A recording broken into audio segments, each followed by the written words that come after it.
When we reach the bridge, we see that the whole community on the opposite side of the river is a sheet of fire. We dare not cross. And so decide to take refuge in Asano Park, off to our left. We walk through the park, along the river, and settle down in some underbrush. The silence in that bamboo grove by the river, where there are so many hundreds of gruesomely wounded suffering together, is one of the most dreadful phenomena of my whole experience. The ones who are injured are quiet. No one weeps, much less screams in pain.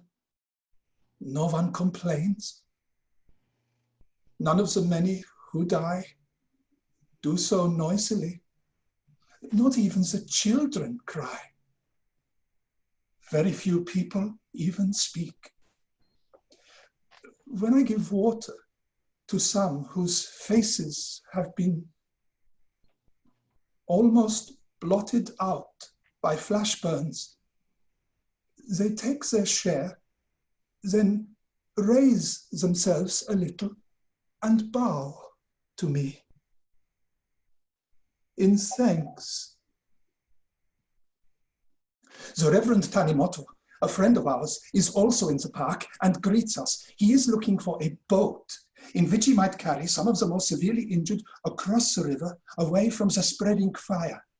He finds a good-sized pleasure punt on the bank and can pack 10 or 12 people into the boat for each crossing. Later that evening, he excitedly asks us to help him rescue 2 children he's seen standing up to their shoulders in the river. So a group goes out, picks them up, then stretches them out on the ground next to me.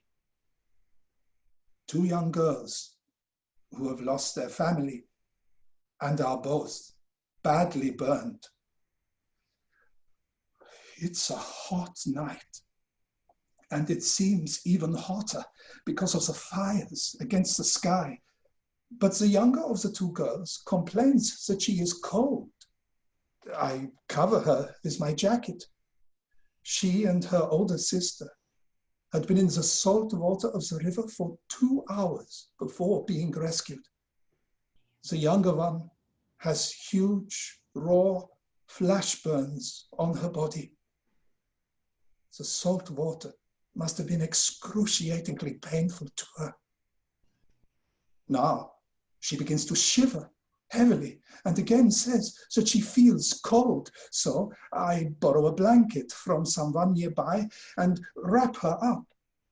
But she shakes more and more, saying again, "I'm so cold."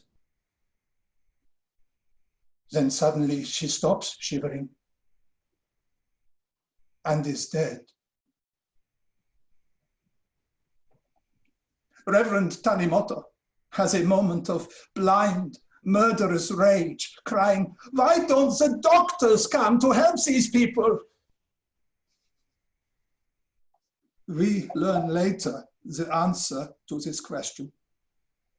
Of 150 doctors in the city, 65 were already dead, and most of the rest were wounded. Of nearly 1,800 nurses, over 1,600 were dead or too badly hurt to work. This is why so many citizens who were injured went untended, and why so many who might have lived died.